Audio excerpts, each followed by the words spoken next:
আতঙ্ক, কাঁপছে আতঙ্ক, কাঁপছে দেশ।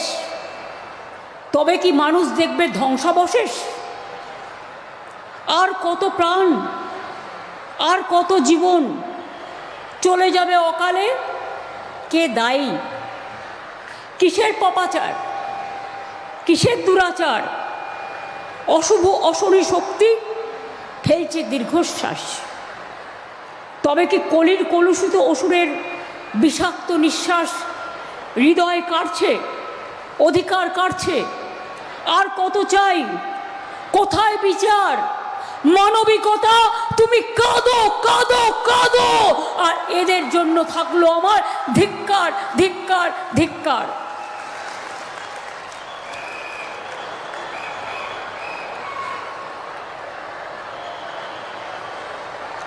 এতগুলো লোক মারা গেছে না, আমার মনটা খুব খারাপ লাগে, আমার হৃদয় সহ্য করতে পারে না। তাই আমার মনের ব্যথা কখনো লেখার আকারে, কখনো কবিতার আকারে বেরিয়ে আসে।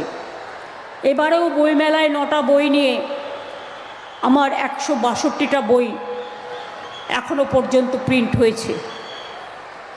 আমি সালাম, প্রণাম, জোহার জানাচ্ছি সবাইকে।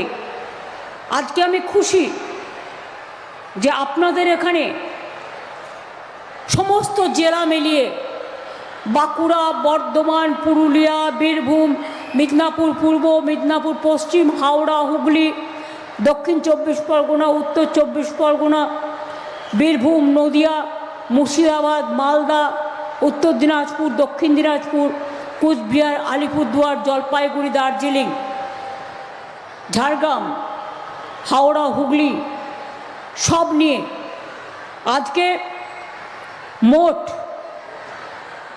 1694টি পরিষেবা আজকে উদ্বোধন ও শিলান্যাস করা হয়েছে, যার জন্য মোট মূল্য 33,551 কোটি টাকা। বাংলার বাড়ি আগেও আমরা 1 কোটি করে দিয়েছি, কিছুদিন আগে 12 লক্ষ দিয়েছি পরিবারকে। দিল্লি 1 পয়সাও দেয় না 4 বছর ধরে। আজকেও 20 লক্ষ মানুষের কাছে ব্যাংকে টাকা পৌঁছে যাবে। তার মানে সংখ্যাটা 32 লক্ষ হয়ে গেল এই 2 মাসের মধ্যে।